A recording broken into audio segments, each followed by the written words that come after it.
After I started my robotics journey last year, I got fascinated by the hexapod, those spider robots.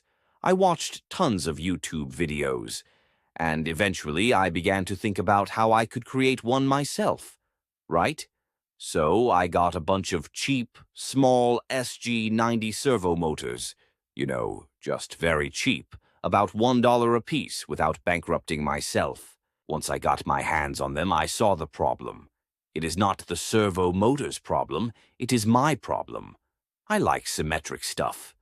With a servo motor horn not centered and on one side drives me nuts. Based on my own experience, if I don't create something that looks good at the beginning, it will be difficult to continue as I get into the wiring and coding part of the project. I want to create something that looks good, and also I can use in the long term.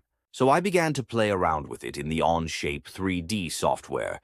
My idea is to create a square case, then it becomes a standard unit that I can plug it in any design for robotics projects. I will spare you with all the length process. If you use Onshape, and you can search for this one, and I will put in the description. There are 3 things that worth pointed out. Number 1. In the sketch, you can project edges and outlines from other parts to the current sketch plane.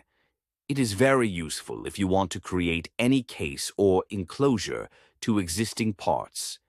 Number 2, you can use Move Face to create tolerance for parts to fit. Number 3, you can use Boolean to merge parts or subtract parts. This is useful to create snap connectors.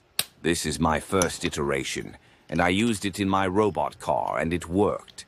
Right, here it is. That's it for today. But hey, next up, let's see how this snaps into a full robot arm build. Please drop a comment and subscribe.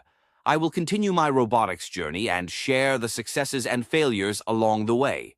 Thanks for watching.